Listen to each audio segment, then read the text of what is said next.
L'économie sociale et solidaire, c'est Actif Radio.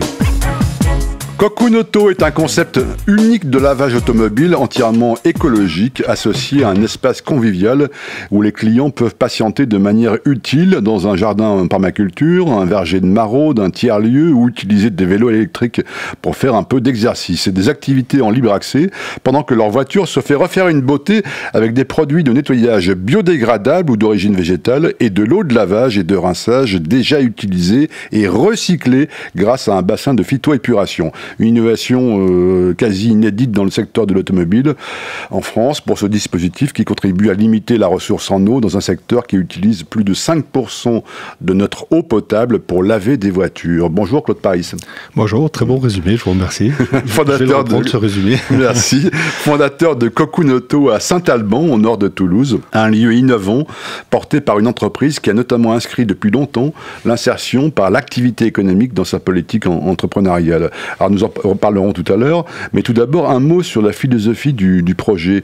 Expliquez-nous pourquoi vous avez eu envie de créer un lieu où se conjuguent écologie et économie sociale et solidaire. L'idée fondatrice, c'est de montrer qu'il y a un modèle alternatif possible. C'est-à-dire que l'idée, c'est de faire sur un modèle économique dont tout le monde a besoin. Tout le monde a une voiture, même Pierre Rabhi il a une voiture.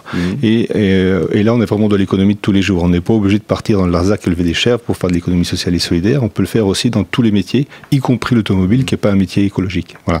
L'idée maîtresse, c'est ça, c'est de montrer qu'on peut mettre des alternatives en mettant en priorité l'écologie et le respect de l'humain, mais en ayant une autonomie financière assumée par le marché comme une entreprise classique. Voilà. Une démarche originale et on pourrait dire pertinente parce que c'est pas la première qualité du secteur du nettoyage ou de l'automobile. Donc ça mérite d'être souligné, c'est cet enjeu écologique. Alors concrètement, vous avez installé sur ce site un tunnel de 20 mètres de long pour laver les voitures, alimenté par un système, si j'ai bien compris, qui réutilise les eaux de lavage et de rinçage grâce à un bassin de phytoépuration.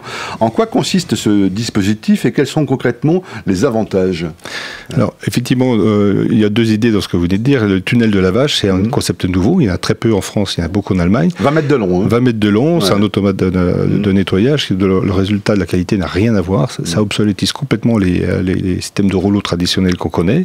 Parce que dans l'ESS, il faut être aussi sérieux, prouver qu'on est sérieux quelque part. Et donc, l'idée, c'était d'être irréprochable au niveau qualité et derrière, assumer les conséquences que ça a. Les conséquences que ça a, c'est 300 litres d'eau par voiture. On peut traiter 300 voitures par jour avec cet outil-là. Ça fait des volumes considérables. Des volumes considérables. Et aujourd'hui, la législation nous entraîne à jeter tout ça dans la Garonne. Inacceptable quand on parle d'écologie. C'est pas terrible. Voilà. Donc c'est là que j'ai eu l'idée de la phytoépuration que je connaissais, parce que les campings utilisent ça quand ils ne peuvent pas se connecter aux eaux usées. Par contre, eux, ils rejettent ça dans le pluvial une fois que c'est traité. Nous, on souhaitait l'avoir en circuit fermé. On s'est appuyé sur une étude qui a été faite en Espagne avec l'État et une université. C'est un concept nouveau, c'est une première en France, ça n'existe pas, la phytoépuration en circuit fermé.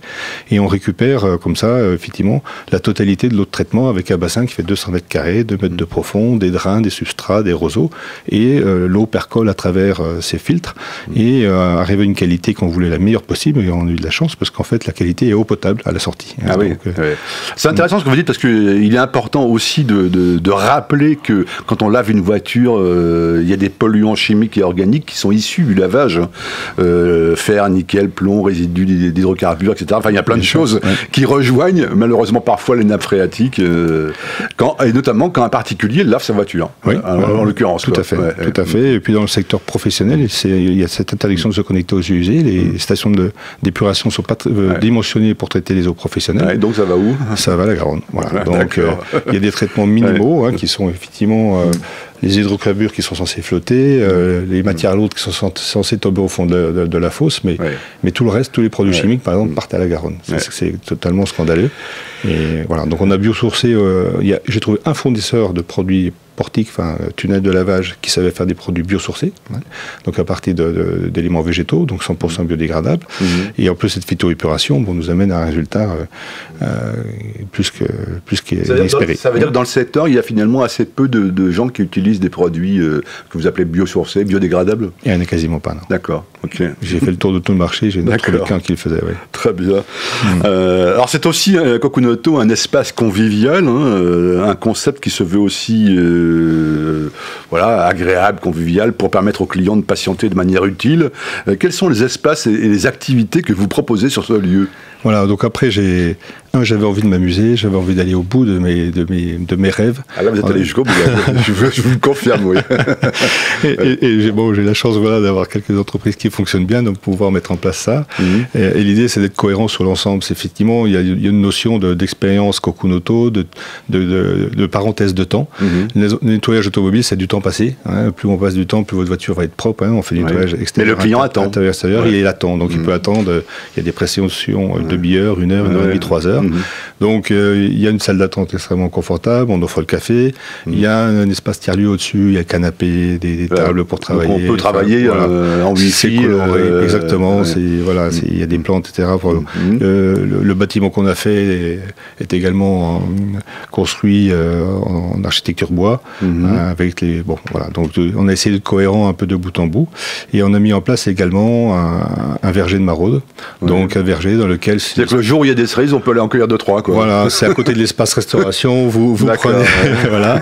On peut imaginer aussi des ateliers où on va apprendre à tailler des arbres en espalier, faire avec nos salariés, faire avec le grand public, et à ce moment-là... Oui, parce qu'il y a un jardin, c'est ça aussi. Il y a un jardin en permaculture, voilà. Et l'histoire, c'est un peu de confronter, et on a voulu le faire sur le lieu de production, justement pour confronter, que l'ESS sorte un peu de son anonymat, d'un réseau qui est effectivement un réseau de connaisseurs qui va aller fouiller sur Internet pour... Dans ce secteur-là, effectivement, ça méritait une mise en avant. Voilà, et je pense que sur la partie grand public, il y a encore une méconnaissance, et l'idée, c'était, vous venez nettoyer votre voiture, puis vous arrivez, vous découvrez un site où il y a des choses étonnantes. Pourquoi vous plantez des poiriers pour nettoyer les voitures? Bon, pas facile à expliquer.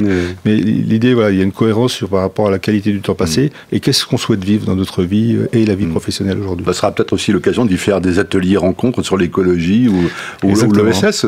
Exactement. Et bien, donc le tiers-lieu qu'on a mis à disposition de tous les acteurs de l'ESS est gratuit. Donc je mets 2 salles, une de 40 personnes et une d'une douzaine de personnes, l'espace restauration, l'espace détente. Et l'idée, c'est qu'ils invitent leurs clients, j'invite mes clients. On publie ça sur notre Facebook, sur Internet, et on fait découvrir ça. Bon, voilà, ça crée une animation, les gens se disent, tiens, qu'est-ce qu'ils font ici, c'est quoi ces sujets? Et puis aussi dans le domaine de l'insertion, mes salariés, on les intègre très souvent dans le monde traditionnel. Là, j'ai envie de leur montrer qu'il y a d'autres modèles qui existent. Ils ne connaissent pas du tout l'économie sociale et solidaire. Je prends l'exemple du commerce, quelqu'un qui dit, j'aimerais bien travailler dans le commerce. Aujourd'hui, on prend une annonce Lidl, et puis on postule, et la personne va passer son temps à porter des palettes et à remplir les rayons. Demain, il rencontre un Biocop, la démarche est un peu différente. Il rencontre une épicerie solidaire, la démarche est différente. Il ne connaît pas ça aujourd'hui. Et demain, il rencontre une entreprise de lavage et ça sera aussi différent. Voilà, exactement. Et donc là, cette personne peut venir à la seule compensation que je demande à l'ESS, comme c'est gratuit, c'est qu'il puisse participer pour découvrir ces modèles-là. Voilà. C'est l'idée de faire se rencontrer les gens. Gagnant-gagnant. Oui, voilà. C'est aussi un lieu d'insertion sociale. Alors là, il faut quand même rappeler que vous avez une longue expérience de l'insertion par l'activité économique dans les différentes structures dont vous êtes occupé et dont vous occupez encore aujourd'hui. J'imagine que ce lieu devait donc aussi s'inscrire dans une politique d'insertion sociale. C'est une évidence. Ouais, c'était une évidence parce que c'est un moteur fort pour moi effectivement pouvoir donner une seconde chance à des gens motivés, qui ont envie de s'en sortir. On travaille avec eux pendant 2 ans des projets professionnels pour qu'ils puissent réintégrer le monde du travail. On le faisait avec des gens profil insertion, employés par Pôle emploi. Là, on veut aller juste aller un peu plus loin, le faire également dans le monde de l'handicap. Donc on a des personnels sourds aujourd'hui, on a des gens qui effectivement ont encore plus de difficultés à rejoindre le monde du travail avec cette même démarche d'insertion. D'accord. Voilà. Vous avez des salariés qui sont en situation de handicap oui, tous les salariés en production. Physique, psychologique. Il y a une déficience mentale légère et des sourds. Parce qu'il y a une très forte communauté sourde à Toulouse. Oui, bien sûr. Voilà. Et par rapport à notre métier, c'est pas... Vous avez été confronté à des obstacles en menant cette politique ? Des obstacles. Quand vous êtes créateur d'entreprise, il y a toujours à votre métier, c'est celui-là est un plus ou ça s'est bien engagé. Alors ça s'est mieux engagé que je pensais, notamment avec la communauté sourde, parce que je connaissais pas le monde de l'handicap, donc il y a toute cette notion de découverte. J'ai voulu m'inscrire à des cours de langue des signes, la première chose que j'ai fait, et puis quand j'ai appelé un organisme un peu spécialisé, il m'a dit mais c'est quoi votre projet, monsieur, je comprends pas. Donc j'ai expliqué un peu, il m'a dit non mais c'est pas ça qu'il faut faire. On a une relation avec les entreprises. la communication avec des sourds, l'handicapé, c'est vous, c'est pas eux. Eux, ils sont sourds depuis tout le temps. Et donc, ils ont appris à communiquer avec les gens parlants, on va dire. Alors que vous êtes un peu bête devant quelqu'un. Voilà. Donc, on va vous apprendre, vous et vos équipes, comment on fait pour que ça se passe bien. Voilà, ça fait une leçon d'humilité. Oui, exactement. Et c'est bien de l'avoir entendu, en tout cas. Oui. Alors, Kokunoto, c'est aussi, pour terminer, une vision de l'entreprise. Hein. C'est un concept qui a nécessité quand même plus d'1 million d'euros d'investissement. Oui. Et notamment, si je ne me trompe pas, environ 100 000 euros pour ce bassin en phytoépuration, c'est ça, hein. Oui. Est-ce que votre volonté, c'était de montrer que dans ce secteur, il est possible de concilier, quelque part, performance économique, parce que vous êtes un chef d'entreprise, hein, avec responsabilité écologique et engagement social? Voilà, ce mix est possible. Vous êtes en train de le prouver là. Exactement, je l'ai prouvé avec Synéo, je souhaite le prouver avec Kokunoto. Les modèles économiques fonctionnent, c'est juste une question de priorité. C'est-à-dire que c'est pas parce qu'on fait de l'économique qu'on est obligé de faire de l'exploitation au maximum des humains et qu'on est obligé de détruire la planète. Alors justement, quel est votre regard sur l'économie sociale et solidaire? Je trouve ça génial, j'espère que ça sera une vraie alternative. Voilà, ça c'est mon rêve aujourd'hui. Et presque une norme bientôt, quoi. C'est Marc Lévy qui disait il y a une courbe rouge là, qui est en train de descendre, modèle productiviste, et on ne sait pas si on descend contre un mur ou si on descend sur quelque chose, une courbe verte qui va monter, qui va prendre le relais. C'est une belle image. Voilà, j'essaye de participer. Moi, je me fixe sur la courbe verte, en tout cas.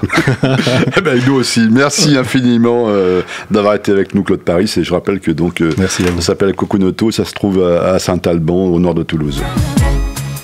L'économie sociale et solidaire, c'est Actif Radio.